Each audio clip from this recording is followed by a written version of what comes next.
This time on Crime Inc. Glam rockers fall from grace. The assassination of Martin Luther King. A London woman murders her husband's lover. Hospital's angel of death kills 4 babies. And an Australian drug smuggler goes to the gallows in Singapore. But first, the Bhopal disaster. The rusty spires of the Union Carbide pesticide plant overshadow the Indian town of Bhopal. And since a catastrophic chemical spill, the plant has lain idle, a ghostly reminder of the world's worst industrial accident. The problem became apparent in the early hours of December the 3rd, 1984, when large amounts of toxic gas escaped the plant after water entered one of the tanks. Workers fled the compound, but Union Carbide had no emergency plan in place to protect the densely populated neighboring town. When the sun rose the next morning, thousands of bodies lined the streets. The official estimate was 4,000 dead. However, authorities dumped thousands of bodies in the Armada River, and independent agencies believe more than 8,000 people perished in the disaster. 500,000 people were exposed to the toxic chemicals. Thousands of survivors have suffered severe health effects and died from related illnesses in the years since. From the beginning, American company Union Carbide distanced itself from the spill, claiming the plant was independently run by an Indian version of the company, and thus it could not be held accountable for any safety shortcomings. And there was no lack of those. One former safety officer told the BBC he had resigned from his position with Union Carbide because he was so dissatisfied with the company's response to his complaints on how the plant was being run.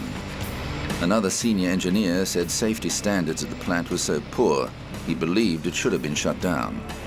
However, Union Carbide denied the leak occurred because of substandard operations and produced a report from an engineering consulting firm that stated that water had entered the tank because of a deliberate act of sabotage. Meanwhile, Bhopal residents demanded that someone be brought to account for the accident and called on the Indian government to lay charges. The Bhopal Gas Leak Act was passed in March 1985, allowing the government to act on the victim's behalf, and court action was launched. Laws are very strict, but we do not have skilled people in sufficient number and with skills to inspect the system as required. Secondly, is many times very costly or expensive sophisticated equipment are operated and managed by people who do not have training or skills for the same. And this may result in sometimes unexpected behavior of these equipment. Despite being assured that he would not face criminal sanctions, Union Carbide's American boss, Warren Anderson, was arrested and charged with manslaughter when he arrived in Bhopal a few days after the disaster. He was released on bail and fled back to the United States.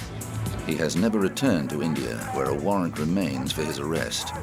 The Indian government has not pressed for his extradition. On the anniversary of the tragedy every year, survivors burn effigies of Anderson and Indian politicians to express their anger at the slow pace of justice. Union Carbide settled out of court with the Indian government in 1999, agreeing to pay damages of $407 million. Those who lost family members received an average of $2,000 each. But there is still no agreement over who will pay for the cleanup. Bhopal remains dangerously polluted with mercury, lead and chloroform among the toxic cocktails still present in deadly quantities. Multinational company Dow Chemical absorbed Union Carbide in 2001, but refuses to take responsibility for future payouts.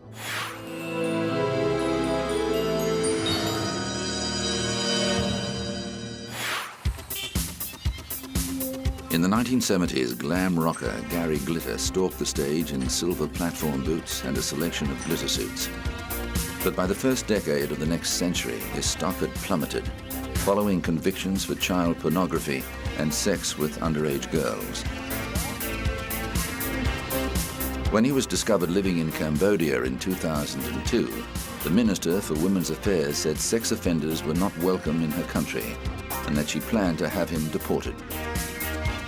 As soon as I received his dossier from the British Embassy, I will look with our legal team, our lawyer, and look at the legal aspect of it. He has not committed a crime in Cambodia. I understand that. But out of moral concern, as a preventive measure, I will move forward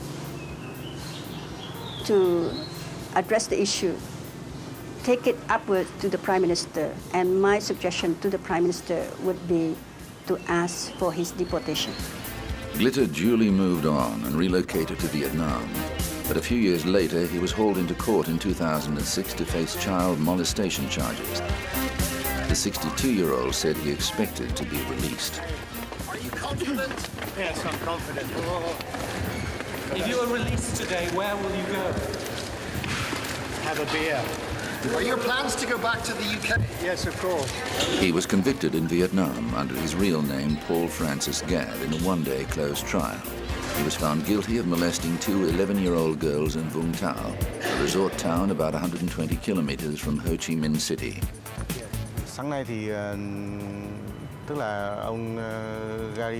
This morning, Gary Glitter gave out 3 points for his defense. The first point, he said, that it is a conspiracy of the media working with so-called victims to get him. The second point was about evidence that the provincial court of Vung Tau used to accuse him. The third point, he said, he had nothing to do with the accusation of child sex abuse and that he was innocent.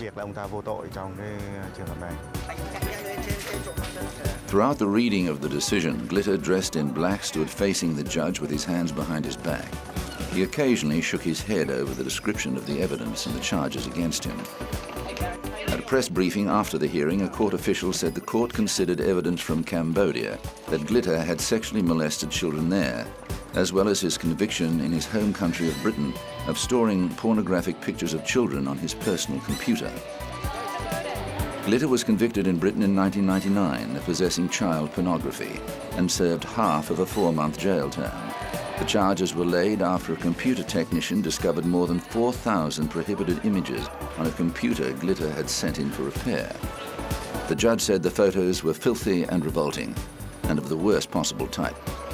Glitter was also placed on the British Sex Offenders Register, but the rocker was cleared of separate charges that he assaulted a teenage fan in the 1970s. Vietnamese officials said that they had no doubt the conviction was fair. In a combination of the statement of the victims, witnesses, and investigation process, the investigative police proposed to sentence him for child molesting, and that is absolutely a right decision. Although Glitter maintained his innocence and accused British tabloid newspapers of conspiring against him, he paid $2,000 compensation to the two girls and their families. Glitter is due for release shortly and is likely to be deported from Vietnam after he leaves jail.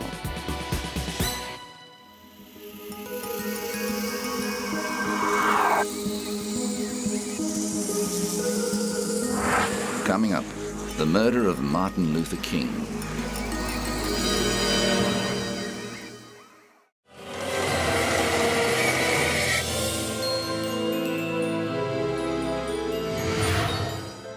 He was a powerful orator, a charismatic leader, and one of the greatest Americans of all time.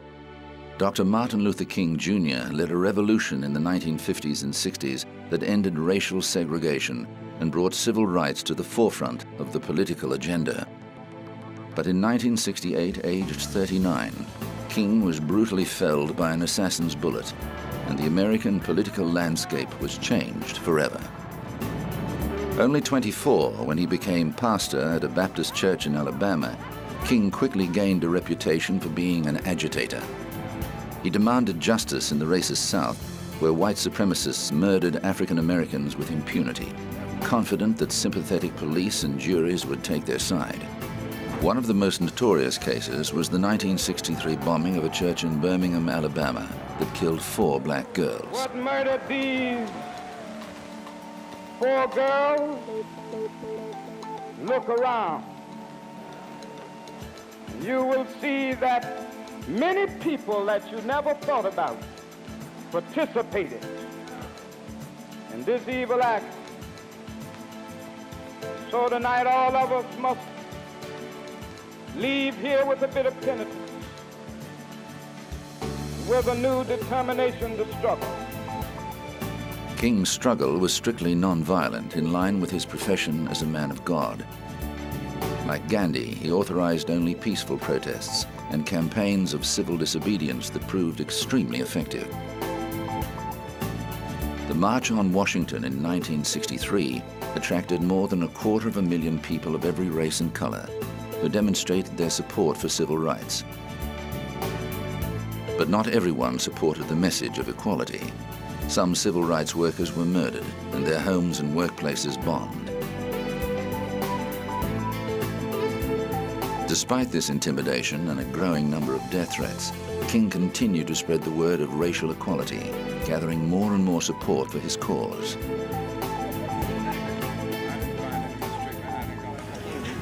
King himself went to prison many times.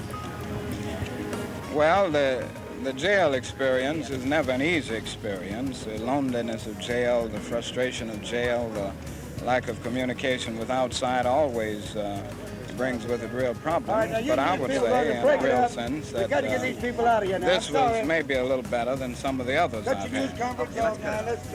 Let's make the speeches in some church someplace. Glad to see you. One person who hated the principles King stood for was convicted armed robber James Earl Ray. Ray came from a poor Midwest family and was well known for his hatred of black Americans. One of his brothers later said of him, "All his life, Jimmy has been wild on two subjects.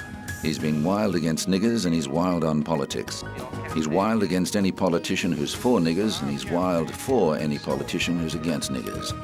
Nobody can reason with Jimmy on the two subjects of niggers and politics." Ray escaped from a Missouri prison in 1967 and spent time in Canada and Mexico before returning to the States. A subsequent FBI investigation established that he made a number of purchases that included a powerful rifle, false passports, and camera equipment. On the evening of April 3, 1968, King and his fellow workers were staying at the Lorraine Motel in Memphis, Tennessee. The civil rights leader had just given a speech to members of the Church of God in Christ that came to be known as the I've Been to a Mountaintop address. It was to be the last time he appeared in public. At 6:01 p.m., King was standing on the motel's second-floor balcony when he was shot in the face by a single bullet. He was rushed to hospital, but doctors were unable to save him, pronouncing him dead an hour later. Witnesses described seeing a well-dressed white man abandon an automatic rifle and escape in a blue car. Police traced fingerprints on the rifle to James Earl Ray, and the fugitive became one of the FBI's most wanted criminals. He was traced to London and brought back to the United States for trial a few months later. Ray denied committing the murder, but was persuaded by his attorney to plead guilty in exchange for life in prison after it became apparent the prosecution would seek the death penalty, and the evidence made a conviction almost inevitable. Several people have argued Ray was the victim of a conspiracy that originated high in the echelons of power. However, no evidence has ever been revealed to confirm this. It appears more likely that Ray, with the possible support of one or more of his brothers, planned and executed the murder motivated by his hatred of black Americans and desire to claim a bounty allegedly offered by two St. Louis businessmen. James Earl Ray spent the rest of his life in prison, apart from a short period in 1977, when he escaped and was on the run for 3 days before being recaptured. He died in 1998, age 70. King's funeral was held in his hometown of Atlanta, Georgia, but Governor Lester Maddox refused to close the state capitol to honor him and did not attend the funeral, dubbing him an enemy of the country. However, former First Lady Jacqueline Kennedy, Vice President Hubert Humphrey, U.S. Supreme Court Justice Thurgood Marshall, and presidential hopefuls Richard Nixon and Robert Kennedy were among the 100,000 mourners who followed the coffin on its route to Southview Cemetery. His grave is now part of the Martin Luther King Jr. Historic Site, a place of pilgrimage visited by thousands of people every year.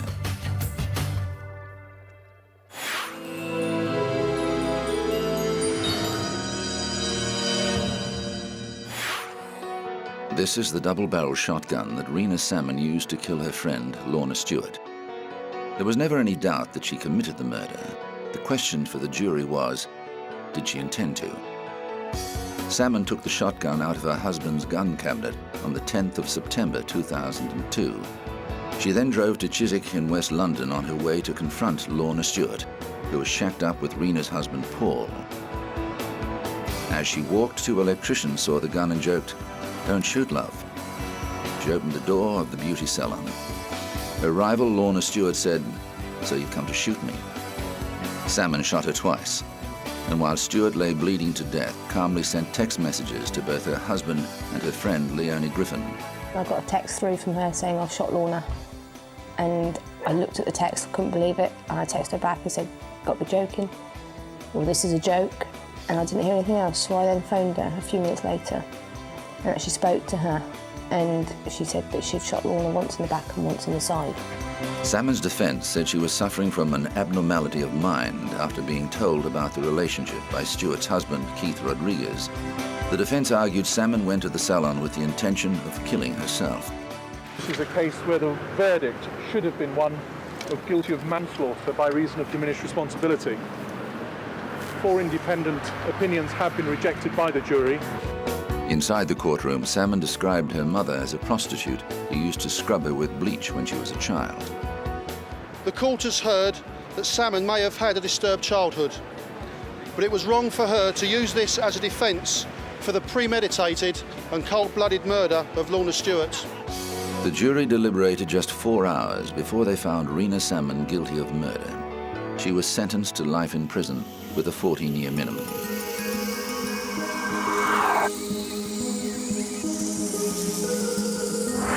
Coming up, Nightmare in Ward 4.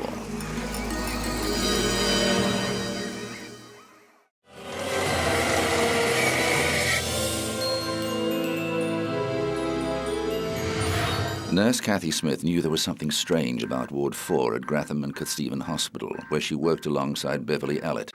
But it wasn't until later that she discovered her colleague was a cold-blooded killer. The ward had an electric atmosphere almost, you know, every shift. It was as if something was going to happen. And on one of the occasions, I was stood outside a cubicle a few feet away from her, and she must have had her hand over a child's face, and she called me, a first-year student nurse, over to her, instead of a staff nurse on there at the time, who was no further away, but she just says, "Oh, Kathy, come here," and beckoned me over, and I went over smiling, thinking, oh, you know, the baby's just in his cot smiling, as I'd left him about 5–10 minutes before, and he wasn't breathing. You know, just thinking to have nightmares and nightmares about that. You know, I've been nursing a nightmare for 2 years. Were you able to resuscitate the baby? Yes, thankfully, but he's brain damaged. Allett carried out her deadly rampage over 3 months in 1991, murdering 4 children and seriously injuring 9. She used various methods, including insulin and potassium overdoses. At her trial, it was revealed doctors believed she was suffering from Munchausen by proxy, a psychiatric disorder that leads people to inflict harm on others to gain attention for themselves. Allett was convicted in 1993 and given 13 life sentences, in order to serve a minimum of 30 years before she could be considered for release, one of the most severe sentences ever handed down to a woman in Britain. At the trial, Allett denied the charges, but has since admitted to 3 of the murders.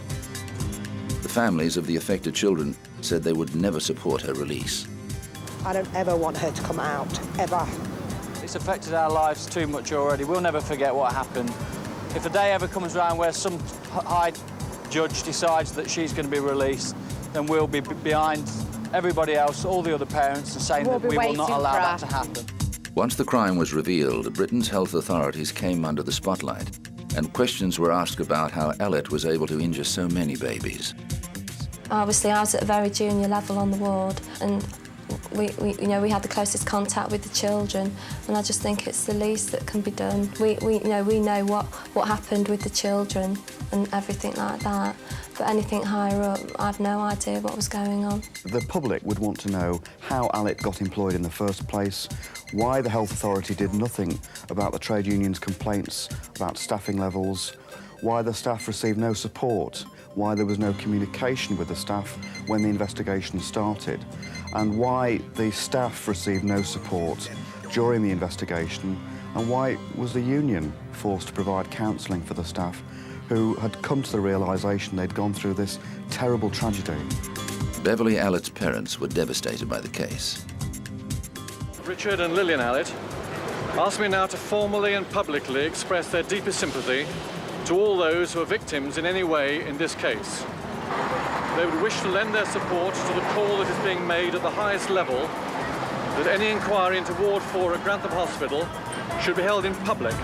An independent inquiry found that middle managers at the hospital had missed critical clues that would have alerted them to foul play. It also noted that it was a hospital operating on a shoestring budget and criticised sloppy appointments procedures that allowed Allett to be recruited. We're never going to prevent a serial killer, and we have to make it very clear that to have a serial killer who is a female and who is a health service professional is extraordinarily rare. But obviously, if your staffing levels are sufficient, maybe she would have been witnessed. And certainly accidents and incidents like this, hopefully, certainly could have either been reduced or have been picked up certainly much more quickly. Author Nick Davies wrote a book about the murders. There's nothing special about Grantham Hospital. And the most worrying implication of this story is that all of these general hospitals around the country would collapse under any of these extra strains, whether it's a killer or a bomb or a pile-up.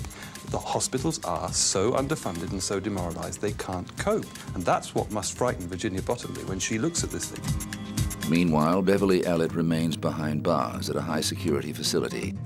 And in light of the horrific events that occurred there, the maternity unit at Grantham and Kesteven Hospital has been closed down.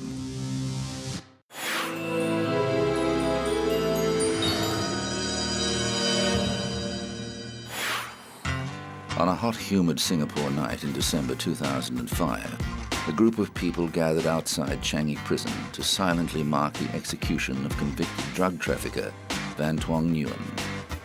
25-year-old Nguyen was born in a Thai refugee camp and came to Australia as a child with his Vietnamese mother and twin brother Dang Koa. After struggling with financial problems stemming from a failed business venture and crippling debts run up by his twin, Nguyen agreed to smuggle drugs from Cambodia to Australia. But while in transit at Changi Airport in Singapore, Nguyen set off a metal detector and was searched by security guards, who discovered a bag of heroin strapped to his body. The case was cut and dried, and Nguyen readily admitted his guilt. However, the fact that the Singaporean High Court sentenced the trafficker to death caused great consternation in Australia, where capital punishment has been prohibited since 1973. Some Singaporeans also opposed the execution. But civil society all around the world who is watching this must learn from this lesson that we shall fight till the last moment. And that's the reason why we have said, don't let Ben be an obituary, because he's still alive. At this moment, his hands are being tied, his ankles are being manacled, a hood is being placed right down there. And a state-sanctioned murder is going to take place. Singapore rejected the Australian Prime Minister's call for clemency, but authorities did relax the rules so Nguyen's mother and brother could hold his hands one last time. An Australian newspaper wrote, "Nguyen Tong Van is no martyr. He was a convicted drug smuggler. But the dignity, courage and generosity with which he faced his execution became, in itself, a compelling argument against a mandatory penalty of death."